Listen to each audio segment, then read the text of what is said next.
Hola a todos de nuevo. Bueno, yo soy Andrés. Hoy quiero hacer un videito con respecto a uno de los padres de la iglesia, uno de los padres primitivos de la iglesia, uno de los primeros cristianos.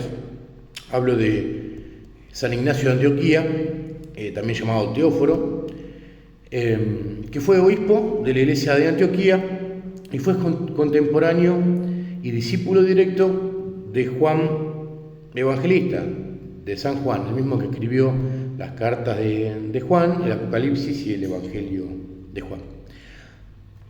Para que veamos qué doctrina bajaba directamente de los apóstoles en los primeros tiempos de la iglesia y cómo se llamaba esa iglesia que eran los cristianos primitivos de aquel tiempo.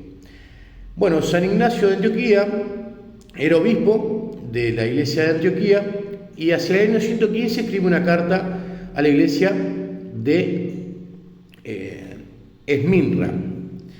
Bueno, en esta carta San Ignacio saluda a la iglesia y dice, así como leemos acá en la pantalla, dice: Ignacio, llamado también Teóforo, a la iglesia de Dios Padre y del amado Jesucristo, que ha recibido por su misericordia toda clase de dones, llena de fe y de amor, sin faltar en ningún don, dignísima de Dios y adornada de santidad. La iglesia que está en Esmirna, en Asia, le desea abundancia de felicidad por el Espíritu Inmaculado y palabra de Dios. Bueno, esto es una traducción de la carta de Ignacio que la pueden encontrar, cualquiera la puede encontrar en internet. Tengamos en cuenta que Ignacio fue discípulo directo de Juan, quien escribió el Evangelio, el Apocalipsis y bueno, las cartas que ya conocemos. Esta carta está enlazada con la Biblia y tiene pequeñas citas bíblicas en donde se puede corroborar que lo que está diciendo es doctrina también. Yo quiero que leamos específicamente, a ver, por ejemplo, el capítulo 2 de la epístola, que es la carta de San Ignacio de Antioquía, a ver qué era la doctrina que venía directamente de los discípulos en los primeros tiempos. Tengamos en cuenta que, bueno, Jesús muere y resucita en el año 33. A partir de ahí, bueno, el año 33 funda la iglesia. Los apóstoles fueron muriendo, martirizados. Juan es el último que se cree que muere entre el año 98 y 117 después de Cristo, y esta carta la escribe Ignacio en el año 115 después de Cristo, o sea, para el principio del segundo siglo. San Ignacio de Antioquía obviamente vivió durante el primer siglo aprendiendo de los apóstoles, muy especialmente de Juan. San Ignacio escribía a la iglesia de Esmirna, por ejemplo, esto: la verdadera pasión de Cristo. Ahora bien, Él sufrió todo esto por nosotros para que fuéramos salvos, y sufrió verdaderamente, así como también resucitó verdaderamente. No como sostienen algunos incrédulos, que solo pareció sufrir, como ellos mismos solo parecen ser, y así como creen, así les sucederá cuando sean despojados de sus cuerpos y sean meros espíritus malignos. Fíjense que esto es lo que se creía, o sea, la doctrina que bajaba ya desde el primer siglo. Venía directamente de los apóstoles. Bueno, acá dice, está diciendo un montón de cosas, dice San Ignacio, dice: cuidado con estos herejes. Le doy estas instrucciones, amados, con la seguridad de que ustedes también comparten mis opiniones, pero lo guardo de antemano de estas bestias con forma humana, a quienes no solo no deben recibir, sino, si es posible, ni siquiera acercarse a ellas. Solo deben orar a Dios por ellos, si de algún modo pueden ser llevados al arrepentimiento, lo cual, sin embargo, será muy difícil.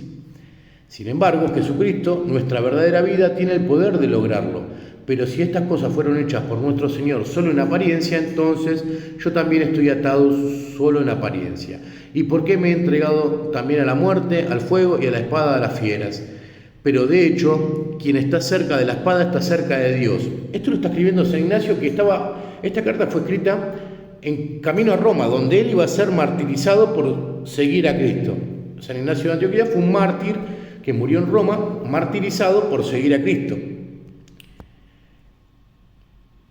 Quien está frente a las fieras está en compañía de Dios, siempre que lo haga en el nombre de Jesucristo.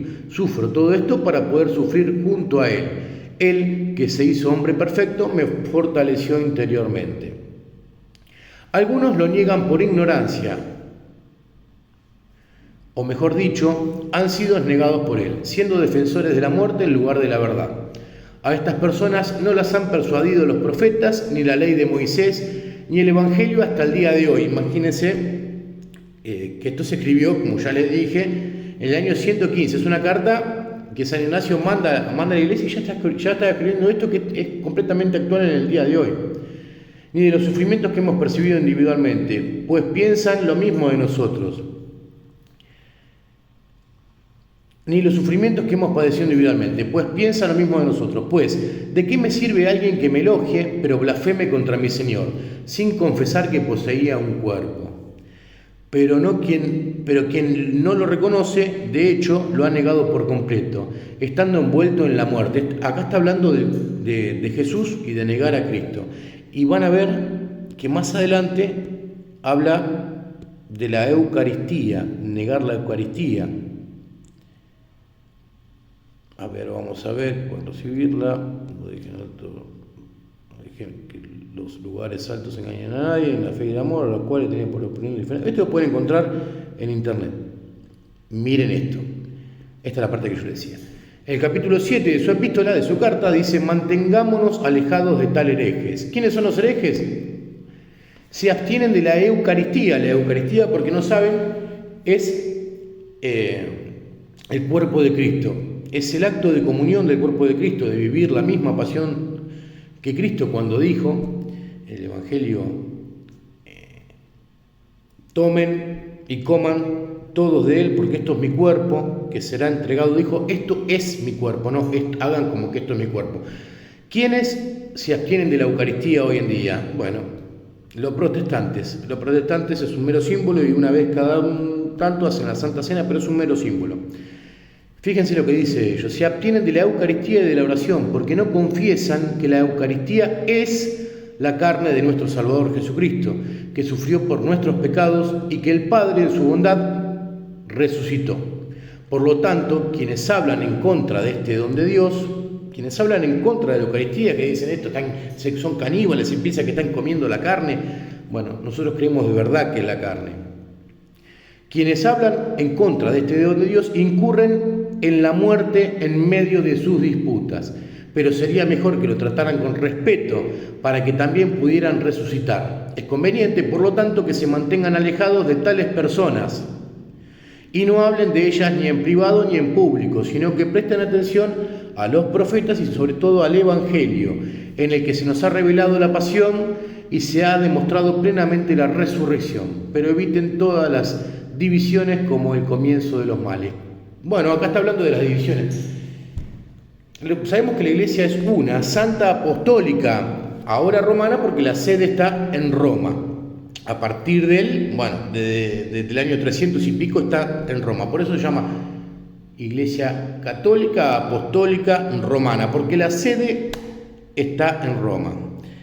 Fíjense lo que hablan acá, pero eviten todas divisiones como el comienzo de los males. ¿Cuántas divisiones ustedes piensan que hay del cristianismo fuera de la Iglesia Católica, que es del tronco donde se desprenden todas?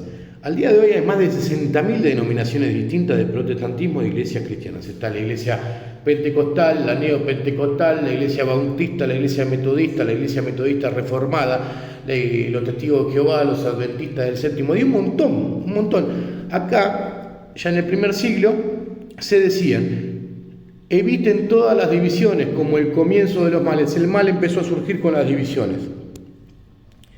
Fíjense acá, esta es la parte que tienen que ver, en el capítulo 8 de su epístola, donde San Ignacio dice que nada se haga sin el obispo. Asegúrense de seguir al obispo como a Jesucristo Padre y al presbítero es el sacerdote. Había sacerdotes en el primer siglo, miren, acá está, acá lo encontraron, como a los apóstoles, y reverencien a los diáconos. ¿En qué iglesia hay diáconos, presbíteros y obispos? Bueno, en la Iglesia Católica. ¿Está hablando de la Iglesia Católica? Bueno, si todavía te cae una duda, vamos a leer un poquito más adelante. Como los apóstoles reverencian a los diáconos por ser institución de Dios, que nadie haga nada relacionado con la iglesia sin el obispo. Acá está hablando que ya había una iglesia y que había un obispo amando. que se considere Eucaristía propia la que es administrada por el obispo o por alguien a quien éste haya confiado. Donde quiera que aparezca el obispo, allí esté también la multitud, así como donde está Jesucristo, allí está, y ahí viene la parte en que nombra Iglesia Católica a la Iglesia Cristiana primitiva.